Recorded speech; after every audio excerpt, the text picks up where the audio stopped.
আত্মাকে পরিশুদ্ধ করার প্রশিক্ষণের মাস রমজান, যে কারণে রোজা অবস্থায় শারীরিক, মানসিক ও অভ্যন্তরীণ সব চাহিদা নিয়ন্ত্রণে রাখতে হয়। তবে আমাদের সবার মনে একটি প্রশ্ন থেকেই যায়, তা হলো রোজা রেখে প্রসাধনী বা সাজ সরঞ্জামের জিনিস ব্যবহার করা যাবে কি?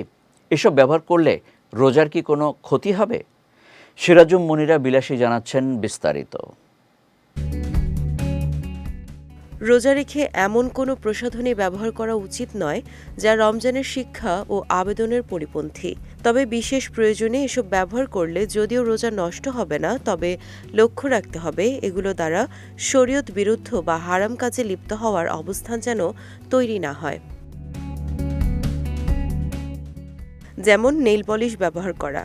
নেইল পলিশ সাধারণত সারা বছরই ব্যবহার করা নিষিদ্ধ মুসলিমদের জন্য, তাই রমজান মাসে এ বিষয়ে আরও সতর্কতা অবলম্বন করা উচিত। তবে বাহ্যিক শরীরের চামড়ায় পাউডার বা মলম ব্যবহার করা রোজাদারদের জন্য বৈধ। প্রয়োজনে ত্বককে নরম রাখার জন্য কোনো তেল, ভ্যাসলিন বা ক্রিম ব্যবহার করা যাবে, কারণ এসব কিছু কেবল চামড়ার বাইরের অংশ নরম রাখে এবং শরীরের ভেতরে প্রবেশ করে না। অন্যদিকে রোজা অবস্থায় মহিলাদের জন্য হাতে মেহেদি, পায়ে আলতা অথবা চুলের রং ব্যবহার করা বৈধ, কারণ এসব ব্যবহারে রোজাদারের ওপর কোনো মন্দ প্রভাব ফেলে না। সিরাজুম মনিরা বিলাসী, বিজয় টিভি, নিউজ ডেস্ক।